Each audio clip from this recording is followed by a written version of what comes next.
हमने अखंड भारत बना लिया तो हिंदू राष्ट्र नहीं बनाया जा सकता, और हिंदू राष्ट्र बनाया तो एक बार फिर इस देश के दो टुकड़े होकर रहेंगे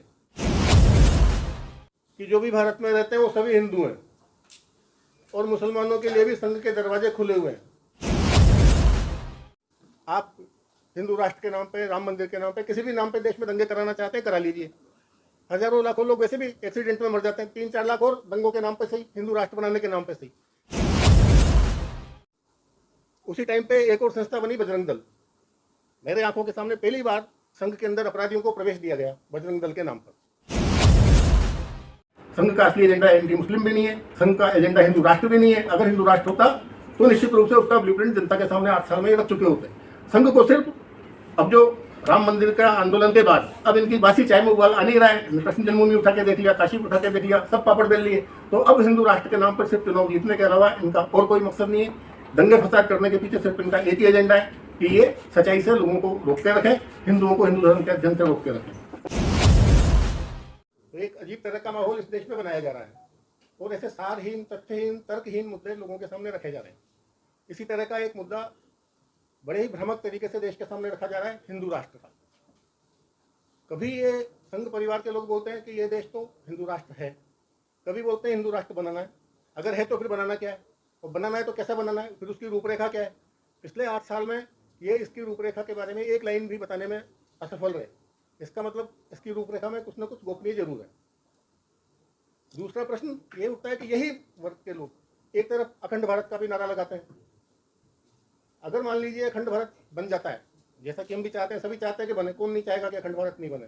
तो इस अखंड भारत में अफगानिस्तान 4.5 करोड़ लोग, पाकिस्तान 22.5 करोड़ लोग, बांग्लादेश 16 करोड़ लोग, लगभग हो गए 40 करोड़ लोग, 30 करोड़ अभी देश के, यानी लगभग 75 करोड़ तो मुस्लिम होंगे इस देश के अंदर। तिब्बत के और बर्मा के, श्रीलंका के मिला लीजिए तो 10-12 करोड़ बौद्ध हो जाएंगे। तो हिंदू तो माइनॉरिटी में नजर आ जाएगा। अगर 10 साल लग जाते हैं हिंदू राष्ट्र बनाने में, तो 10 साल तक इन सबकी जनसंख्या बढ़ेगी जैसे बढ़ती है। तो उस टाइम पे फिर देश में डेमोक्रेसी रहेगी या नहीं रहेगी। अगर डेमोक्रेसी नहीं रहेगी तो इतने सारे लोगों को, अभी 30 करोड़ लोगों को तो ये लोग संभाल नहीं पा रहे हैं। इनको लग रहा है कि बस हिंदू खतरे में आ गया। तो जब 50% अगर उस समुदाय के आधे लोग हो जाएंगे तो कितना तो हिंदू खतरे में आएगा, कितना आपस में लड़ाई झगड़ा होगा। तो नेचुरल है कि अगर हमने अखंड भारत बना लिया तो हिंदू राष्ट्र नहीं बनाया जा सकता, और हिंदू राष्ट्र बनाया तो एक बार फिर इस देश के दो टुकड़े होकर रहेंगे। यही प्रश्न मेरे दिमाग में आज के 40 साल पहले आया, जब मैं संघ से जुड़ा हुआ था, बहुत ही ज़्यादा सक्रिय था, प्रचारक बनने वाला था। तो संघ शिक्षा वर्ग के अंदर किशनगढ़ में एक संघ शिक्षा वर्ग था, उसमें मैं गया था ओटीसी के अंदर। ओटीसी की बौद्धिक परीक्षा में मैंने प्रथम स्थान भी प्राप्त किया वहाँ पर। उसमें मैंने बाला साहब देवरस से और रज्जू भैया से, दोनों से एक प्रश्न किया इसी बाबत। आपको पता होगा सन 77 के बाद बाला साहब देवरस का एक बयान आया था, जैसा कि आज के लिए लगातार बोलते रहते हैं कि जो भी भारत में रहते हैं वो सभी हिंदू हैं, और मुसलमानों के लिए भी संघ के दरवाजे खुले हुए हैं। मैं बड़ा उत्साहित हुआ, मैंने 4-5 मुस्लिम लड़कों को शाखा में लाना शुरू कर दिया। तो ऊपर के अधिकारियों ने उसमें ऑब्जेक्शन बनाया। उन्होंने कहा नहीं, इनको नहीं लाना है, इस तरह के भड़काने वाले नारे लगाओ कि अपने आप आना बंद कर दें। अब मैं क्या करता, तो मैंने उनकी बात मानी। तो यही प्रश्न मैंने बाला साहब देवरस से पूछा कि जब हम कहते हैं कि जो भी भारत में रहने वाले हैं सब हिंदू हैं, तो मुसलमानों को शाखा में क्यों नहीं लाना चाहते हैं। तो बाला साहब देवरस ने मेरे को जवाब दिया कि जब हम हिंदू की परिभाषा करते हैं तो हम यही बोलते हैं कि जो भी भारत में रहने वाले हैं वो सभी हिंदू हैं, लेकिन जब हम संगठन करने की बात करते हैं तो हिंदू से हमारा मतलब वही है जो परंपरागत अर्थों में हिंदू का होता है। बिल्कुल ऐसे के ऐसे शब्द थे उनके। तो ये तो बड़ा दोगला चरित्र हो गया कि आप पब्लिक के सामने कुछ और बोल रहे हो, अंदर से आपका चरित्र कुछ और है। इस चीज़ ने मेरे को झकझोर दिया। उसके बाद मैंने दूसरा प्रश्न पूछा रज्जू भैया से, जो उस टाइम पे सर कार्यवाह थे, प्रोफेसर राजेंद्र सिंह। मैंने उनसे पूछा कि हम अखंड भारत की बात करते हैं तो अखंड भारत की क्या ठोस योजना है। उन्होंने कहा अखंड भारत की हमारे पास कोई ठोस योजना नहीं है। अब इसके बाद तो किसी प्रश्न करने की गुंजाइश ही खत्म हो गई। मैंने ये डिसाइड कर लिया कि मैं संघ से अलग हो जाऊंगा। जब बौद्धिक परीक्षा में पूछा गया कि आप आगे आपकी क्या एक्टिविटी रहेंगी संघ के लिए, तो मैंने कहा 3 साल तक मैं 3 घंटे रोज आरएसएस को दूंगा और 3 साल बाद आरएसएस से अलग हो जाऊंगा। तो उन्होंने कहा क्यों। मैंने कहा आपके पास कोई समाधान ही नहीं है, कोई सोल्यूशन नहीं है, देश की समस्याओं का हल नहीं है, गरीबी बेरोजगारी की तो बात ही नहीं करते हो। एक और मेरे से सवाल पूछा गया वहाँ पर कि आप यहाँ से जाने के बाद बीजेपी के लिए क्या करेंगे। मैंने कहा मैं बिल्कुल बीजेपी के लिए काम नहीं करूँगा। उन्होंने पूछा क्यों। मैंने कहा कि मन में ले तन उजरे बगुला भगत अनेक ताते तो कागा वाले भीतर बाहर एक। मेरे को उसके बाद जब मैंने वहाँ से जाना, संघ में सक्रियता अपनी कम की धीरे धीरे। ऐसा नहीं कि मेरे को कोई गुस्सा आया, मेरी लड़ाई झगड़ा हुआ, किसी से नाराजगी हुई, लेकिन मेरे को लगा कि इस विचार से देश को खतरा है। तो मैंने 3 साल बाद भी 2 साल हो दिए और मैंने संघ के सभी लोगों से एक प्रश्न पूछना शुरू किया कि कोई बात नहीं, आप हिंदू राष्ट्र के नाम पे, राम मंदिर के नाम पे, किसी भी नाम पे देश में दंगे कराना चाहते करा लीजिए। हजारों लाखों लोग वैसे भी एक्सीडेंट में मर जाते हैं, 3-4 लाख और दंगों के नाम पे सही, हिंदू राष्ट्र बनाने के नाम पे सही। लेकिन उसके बाद की क्या गारंटी है? उसके बाद कौन सी व्यवस्था आप लेंगे? उसके बाद देश की समस्याओं का क्या हल है? आपके पास क्या ब्लूप्रिंट है? क्या आप लाना चाहते हैं? तो उनका जवाब था कि सारी व्यवस्थाएं अच्छी होती हैं, चाहे कम्युनिज्म हो, चाहे सोशलिज्म हो, चाहे कैपिटलिज्म हो, चाहे कुछ हो, सिर्फ अच्छा व्यक्ति आना चाहिए, हमारे अच्छे आदमी आएंगे तो सब ठीक हो जाएगा। उसी टाइम पे एक और संस्था बनी, बजरंग दल। मैंने आंखों के सामने पहली बार संघ के अंदर अपराधियों को प्रवेश दिया गया बजरंग दल के नाम पर। तब भी मैंने ऑब्जेक्शन किया कि आप इस बजरंग दल में अपराधियों को क्यों भर्ती करो? उन्होंने कहा हमें तो गुंडों से लड़ना है। मैंने कहा एक दिन ये जो अपराधी है ना, ये आपको आउट कर देंगे। आज वही स्थिति देश के अंदर है। आज आप देखिए पूरा अपराधी वर्ग इसके अंदर शामिल हो चुका है। तो दोस्तों, कहने का मतलब यह है कि बिना विचारे, बिना कोई योजना बनाए इस तरह की बातें क्यों की जाती हैं? इनका कोई तो इरादा होगा। ऐसा तो हो नहीं सकता कि पिछले 90-98 साल से कोई संस्था काम कर रही हो बिना किसी उद्देश्य के। फिर मैं इसकी बहुत गहराई में गया। कुछ घटनाएं मैंने अभी इसमें एक पुस्तक मैंने इसी विषय में लिखी, पूरी विवेचना करते हुए मैं भी उसका ब्रीफ करता हूँ। तो मैं फिर इस गहराई में गया कि ये हिंदुओं में फूट कहाँ से आ गई। जब हिस्ट्री पढ़ी तो हिंदुओं में तो कोई फूट नहीं थी। जब राजा ताहिर सेन पर मोहम्मद बिन कासिम का हमला हुआ सन 700 के अंदर, तो बंगाल के औरतों ने चरखा काटा, पैसे इकट्ठे किए, बंगाल से चंदा इकट्ठा करके सिंध भेजा गया। इससे ज्यादा कौन सी राष्ट्रीय एकता चाहते हो आप? इस देश में आजादी की लड़ाई लगातार लड़ते रहे। जो हेमचंद्र विक्रमादित्य था, उसकी सेना में अफगान लड़ाके थे जो मुगलों से लड़ते थे। महाराणा प्रताप की सेना में सेनापति इनका हकीम खां सूर था। अकबर का सेनापति मान सिंह था। ये धर्म के झगड़े कहाँ थे? अगर धर्म के झगड़े होते तो पिछले इतने सालों में हिंदू कहाँ से बसते? तब मैं इनकी हिस्ट्री को मैंने और टटोल से देखा कि ये कहाँ पर इनका कोई टर्निंग पॉइंट कहाँ से मिलता है, कहाँ से पता चलता है कि इनकी असलियत क्या है। तब मुझे पता चला कि एक किसी भी आदमी को या तो उसके दोस्तों से जाना जा सकता है या उसके आदर्शों से जाना जा सकता है।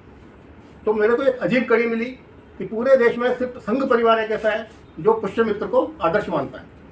तो उस पुष्यमित्र ने परेड के दौरान बुद्ध राजा था ब्रदर, उसकी हत्या कर दी। उसके बाद वो सत्ता में आ गया।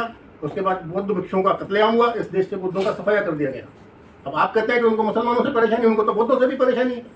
अभी आपने देखा किस तरह से एक राजेंद्र गौतम, उनको पद से सिर्फ इसलिए हटा दिया गया कि उन्होंने कुछ ऐसी बात कही थी जो हिंदुओं को गवारा नहीं थी। ये कोई दादागिरी है कि आप कहोगे उसको सब देवता मानेंगे? अगर मैं हिंदू हूँ तो मोहम्मद साहब में आस्था क्यों होगी? और मोहम्मद साहब में आस्था होगी तो मैं मुसलमान बन जाऊंगा। फिर हिंदू हिंदू देवी देवताओं को क्यों मानूंगा? तो अगर उसने ये कह दिया कि मैं फला फला देवी देवता को नहीं मानता हूँ तो नहीं मानता, उसमें क्या दादागिरी आपकी जबरदस्ती उसको मानना पड़ेगा। और जो व्यवस्था परिवर्तन की बात कर रहे हैं, उन्होंने जो उनके मंत्री हैं 9 महीने तक जेल में है, उनको उन्होंने पद से नहीं हटाया और इस आदमी को एक जरा से मुद्दे पर उन्होंने पद से हटा दिया। तो इससे पता चलता है कि इनकी अलग से मानसिकता क्या है। तो इससे पता चला कि ये संघ का असली एजेंडा बुद्ध के खिलाफ है, मुसलमानों के खिलाफ है। इसका मतलब कुछ और है, ये असली एजेंडा इनका नहीं है। जब इसकी और हम गहराई में गए, हमने और हिस्ट्री देखी, तो मैंने सोचा कि 1925 में देश के हालात कहते हैं, इसको समझा जाए।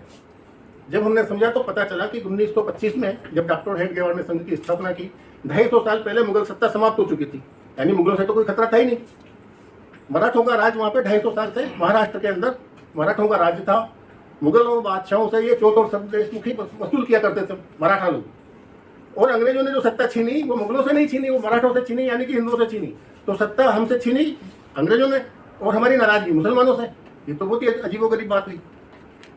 तो इसका मतलब वो नाराजगी किसी और चीज से थी। तो वो नाराजगी किससे थी? वो एक ही कंटिन्यूटी है, चाहे वो पुष्यमित्र का प्रकरण हो, चाहे अभी का प्रकरण हो। उस टाइम पे ये देखिए कि उस टाइम पे खतरा किससे था और किसको था? मुसलमानों से तो उस टाइम पे हिंदुओं को कोई खतरा नहीं था। आज़ादी के स्वतंत्रता संग्राम में जितने भी नेताओं के नाम आते हैं, कितने मुसलमान हैं? क्रांतिकारियों में कितने मुसलमान हैं? इसका मतलब हिंदू डोमिनेटिंग था उस टाइम पर। हिंदू दबा कुचला नहीं था जो इन्होंने बार बार हमारे ऊपर ब्लेम किया गया। और मेरे को ऐसा लगा कि जैसे कोई बेटा होता है, कपूर बेटा, वो हमेशा ही रोना रोता रहता है, मेरे पिताजी ने कुछ नहीं किया, मेरे दादाजी ने मकान नहीं बनाया, मेरे उन्होंने कुछ नहीं किया। ठीक उसी तरह से संघ के लोग यही रोना रोते रहते हैं, हमारे पूर्वजों ने ये कर दिया, हमारे पूर्वजों ने ये कर दिया। तो समझ में आया कि संघ का जो असली मकसद है वो, क्योंकि जब बुद्ध का सफाया किया गया यहाँ से बौद्ध धर्म का, उसके बाद जो व्यवस्था स्थापित हुई, तो महात्मा बुद्ध के आने के पहले तो वैदिक व्यवस्था थी, लेकिन इन्होंने आने के बाद वैदिक व्यवस्था तो स्थापित नहीं की, कोई दूसरी व्यवस्था स्थापित की। तो वो जो व्यवस्था थी जिसे हम पाखंडवाद कहते हैं, जिसमें कुछ पूंजीपति लोग, कुछ धर्माचार्य लोग पूरे देश के सिस्टम पे कब्जा कर लेते हैं और लोगों को स्वेच्छा से अपना शोषण कराने का मौका देते हैं। इस तरह का उनका ब्रेन वॉश किया जाता है। इसको हम और गहराई में गए कि ये पतन आखिर कब से शुरू हुआ। तो हमारे पकड़ में आया कि जो 7वीं शताब्दी से लेकर के और उसके अतीत में जाए तो 2500 साल पहले तक का जो बीच की हिस्ट्री है, उस बीच की हिस्ट्री में 2 तरह की संस्कृत बोली जाती थी। जो उसके पुराना इतिहास है उसमें एक ही संस्कृत है, वो संस्कृत है वैदिक संस्कृत। आम आदमी, खास आदमी वाल्मीकि रामायण और दूसरे जो पुराने ग्रंथ हैं सब एक ही भाषा बोलते हैं। लेकिन इस जो बीच का जो कालखंड आया, उसकी जितने भी आप किताबें पढ़ेंगे, विकांत शाकुंतलम, स्वप्नवासोदत्तम और जो भी, तो उन सब किताबों में 2 भाषाएं हैं। एक संस्कृत, जो एलिट वर्ग है, जो कुलीन वर्ग है, जो राज परिवार के लोग हैं और जो शिक्षाविद हैं, वो वहाँ पर संस्कृत बोलते हैं, और महिलाएं और शूद्र वो वहाँ पे एक नई भाषा बोलते हैं। इसका मतलब ये वो टाइम था जब हमने शूद्रों को और महिलाओं को शिक्षा से वंचित कर दिया, और इस देश का पतन का कारण सिर्फ इसलिए हुआ कि हमने शिक्षा से शूद्रों को और महिलाओं को वंचित कर दिया। यानी education for all, education compulsory, education free, ये कंसेप्ट हमारा समाप्त हो गया। तो हमारा जो पतन हिंदुओं की फूट की वजह से नहीं हुआ, हमारा पतन शिक्षा के पतन से हुआ। एक और प्रश्न उठता है कि मान लीजिए आपने हिंदू राष्ट्र बना दिया, एक भी मुसलमान नहीं रहा, सबको आपने मार मार के हिंदू बना दिया या देश से बाहर निकाल दिया, कत्ल कर दिया, जो भी आपने एक बार क्या कर दिया। अब जो इस देश में हिंदू बचे, इस बात की क्या गारंटी है कि किसी भी हिंदू परिवार में कोई मोहम्मद साहब जैसे विचार का आदमी पैदा नहीं होगा, कोई महात्मा बुद्ध जैसे विचार का आदमी पैदा नहीं होगा। और अगर वो पैदा हो गया तो फिर आप क्या करेंगे? क्या उसको अपने विचार नहीं रखने देंगे? क्या दादागिरी रहेगी? एक और प्रश्न सामने आता है कि अगर अफगानिस्तान अखंड भारत का हिस्सा है तो हमारे पर हमला किसने किया? बाबर तो फिर हिंदुस्तानी हो गया, बाबर तो अफगानिस्तान का था, गजनी गोरी सारे अफगानिस्तान के। तो फिर तो हमारे ऊपर किसी ने राज ही नहीं किया, फिर तो हम ही थे लोग, हमारे लोगों में से कुछ मुसलमान बन गए। जैसे तब मुसलमान बन गए, ऐसे आने वाले टाइम पे मुसलमान बन गए, तब क्या करेंगे आप? तो कुल मिलाकर ये समझ में आता है कि ये कंसेप्ट बिल्कुल गलत था। इन्होंने जानबूझ करके लोगों को गुमराह करने के लिए एक नया शब्द सामने रखा, हिंदुत्व। 1923-25 के पहले हिंदुत्व जैसा कोई शब्द किसी धर्म ग्रंथ में कहीं पर भी नहीं मिलेगा। उस हिंदुत्व के पीछे पर्पज क्या था? तो आप उस 1925 के दौर को देखिए कि उस टाइम पर धर्म सुधार आंदोलन चल रहे थे। 14वीं शताब्दी में चले, फिर उसके बाद 18वीं 19वीं शताब्दी में धर्म सुधार आंदोलन चले, और 1925 से लेकर के आज तक ये धर्म सुधार आंदोलन गायब हो गए। आप देखिए जो संघ परिवार के लोग हैं, आशाराम के खिलाफ नहीं बोलते, जबकि ब्राह्मण नहीं है, निर्मल बाबा के खिलाफ नहीं बोलते। तो ऐसा नहीं है कि संघ के लोग ब्राह्मणवादी हैं, ये पाखंडवादी हैं। ये पाखंडी लोगों के खिलाफ संघ कभी नहीं बोलता। मुरारी बाबू के खिलाफ बोलेंगे, स्वामी अग्निवेश के खिलाफ बोलेंगे। यानी जो भी इस देश में धर्म सुधार की अच्छाइयों की बात करेगा, सुधार की बात करेगा, ये उसके खिलाफ है।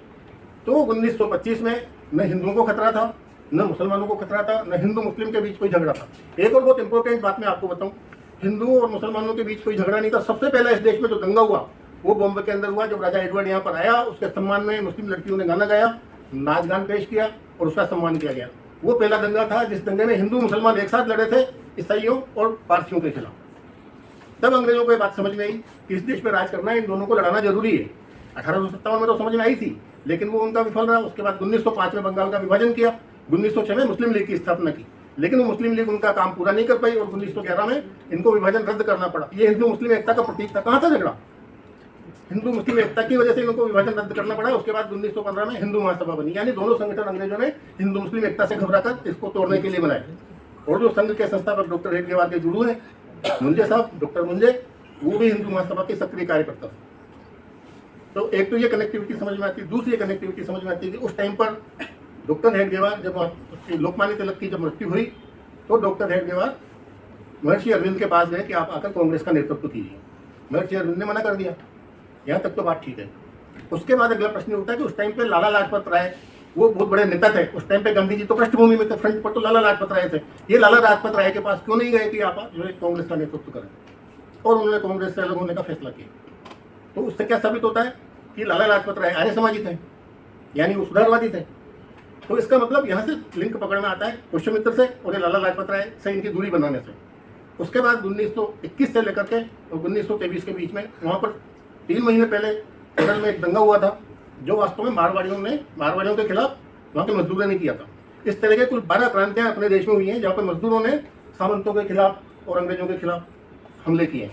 ये जो केरल में दंगा हुआ था, मोकला विद्रोह जिसको कहते हैं, तो पहला हमला इन्होंने अंग्रेजों के पुलिस स्टेशन पे किया था। यानी दंगों का टारगेट मारवाड़ी नहीं थे। बाद में अंग्रेजों ने उसको टर्न किया और ये मारवाड़ी में टर्न हो गया। और उसके बाद 3 महीने बाद उस दंगे को इन्होंने हिंदू मुस्लिम दंगे के रूप में कन्वर्ट किया गया। उसके बाद हिंदुत्व नाम की किताब लिखी गई। उसके बाद 1923 के अंदर नागपुर में एक जुलूस निकाला गया, गणेश चतुर्थी का जुलूस निकलता था। वो जुलूस इनका जो निकलना था, वो जुलूस इन्होंने मस्जिद के सामने से निकालने का फैसला किया। और ये फैसला करने वाले कौन थे? डॉक्टर मुंजे और doctor Hedgewar. Doctor Munje doctor Hedgewar के राजनीतिक गुरु थे। इन दोनों ने मिलकर के वहाँ मस्जिद के सामने से जुलूस निकाला, हर साल निकलता था। मुसलमानों ने कहा कि ये जो मस्जिद के सामने से आप जब जुलूस निकालेंगे तो मस्जिद के सामने बाजे नहीं बजाएंगे, संगीत नहीं बजाएंगे, क्योंकि इस्लाम में ये वर्जित है। इन्होंने कहा नहीं हम बजाएंगे। इन्होंने जबरदस्ती वहाँ से जुलूस निकाला, वहाँ पे बाजा बजाया, वहाँ पे संगीत बजाया, दंगा हुआ, दंगे में हिंदू पिटे। उसके बाद इन्होंने जो है संघ की स्थापना की, यानी हिंदुओं को पिटवाया गया, हिंदुओं को पिटवा के एक ग्राउंड बनाया गया कि देखो हिंदू खतरे में, तुम शाखा में आओ।